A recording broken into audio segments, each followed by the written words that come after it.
बहुत कठिन शब्द लग रहा है ना, अनुकूल, प्रतिकूल, तो इसको सरल भाषा में और करते हैं, ठीक है। अनुकूल का मतलब एक तरीके से आप कह सकते हो उपयोगी। क्या कह सकते हो?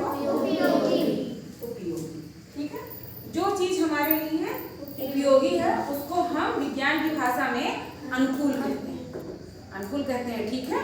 जैसे दाल हम लोग को खाना बहुत जरूरी है, आप खाते भी हो, ठीक है। अभी यहाँ पे अगर हम आम रख दें, मिर्ची रख दें और हम कहें कि साक्षी इसमें से कुछ खाओ, तो साक्षी मिर्ची खाएगी कि आम खाएगी? आम खाएगी, क्योंकि उसे भी पता है कि आम हमारे लिए उपयोगी है, और मिर्ची खाएंगे तो तीखा लगेगा, वो हमारे लिए अनुपयोगी है। तो प्रतिकूल का अर्थ होता है अनुपयोगी, ठीक है। ये समझ में आया? अब इसकी परिभाषा समझ आया। जैसे नाम तो क्लियर हो गया, अनुकूल, उपयोगी, प्रतिकूल, अनुपयोगी।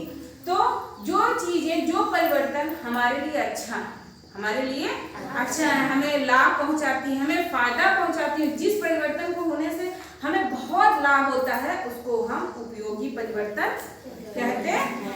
और जिस परिवर्तन से हमें नुकसान होता हो, हमारा बहुत ज्यादा नुकसान होता हो, हमारे लिए अच्छा नहीं है, ऐसे परिवर्तन को हम प्रतिकूल या अनुपयोगी परिवर्तन कहते हैं। याद कर लीजिएगा, नाम से मत घबराइएगा, दिमाग में सेट कर लीजिए कि अनुकूल शब्द जहां भी आए उसका मतलब होता है उपयोगी, और प्रतिकूल शब्द जहां आए उसका मतलब होता है अनुपयोगी। अब आप शब्द का मतलब समझ गए हो तो परिभाषा आप अपने आप बना लीजिए कि अनुकूल परिवर्तन किसे कहते हैं?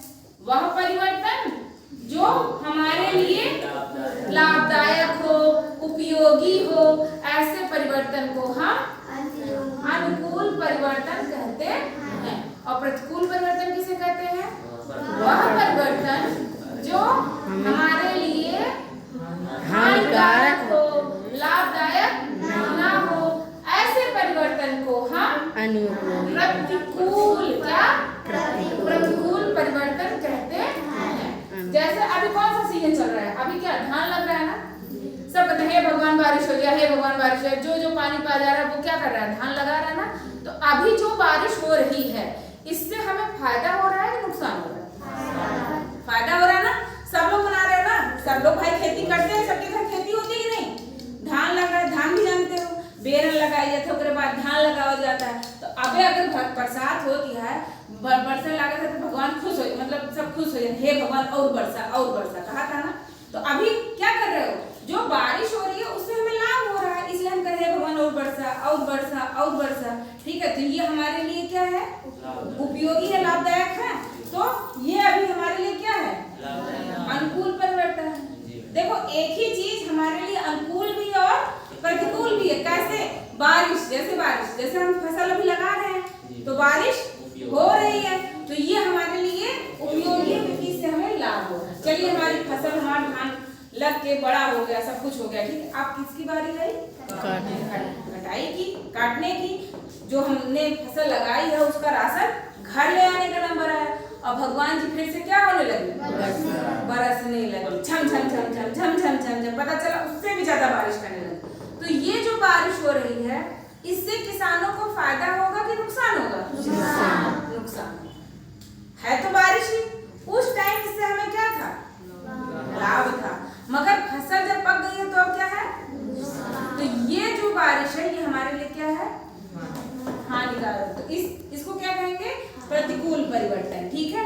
और अनुकूल परिवर्तन क्या हो गया? खाने का पकना, खाना पका के खाओगे तो है आम फलों का पकना।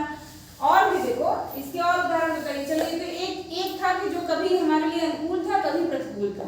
अब इसके उदाहरण और देखिए, खाना पकना और आम का पकना, दूध से दही बनना, ये अनुपयोगी है कि उपयोगी है?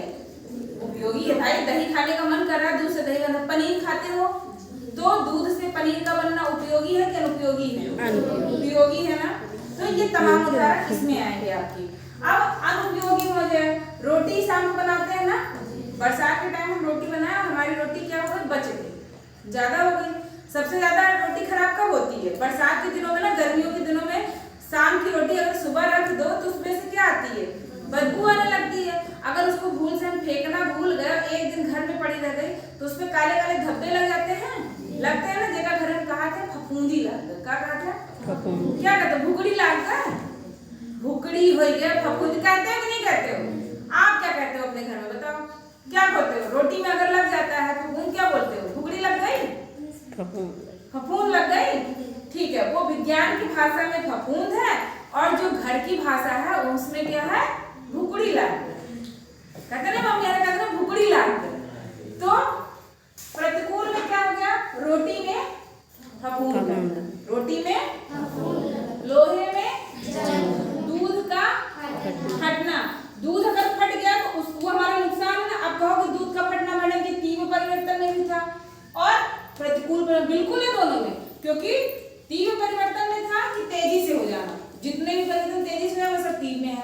अब हम अनुपयोगी की बात करें, अगर हम दूध 1 लीटर खरीद के लेके आए और हम गैस पर रखे, हमारा दूध फट गया, तो हमें नुकसान हुआ कि नहीं हुआ? ये हमारा किसमें आएगा? प्रतिकूल परिवर्तन में आएगा। आपका होमवर्क ये है कि अनुकूल परिवर्तन किसे कहते हैं? कोई 4 उदाहरण लिखिए, 4 से कम नहीं होना चाहिए, या 5 उदाहरण लिखिए। 5 उदाहरण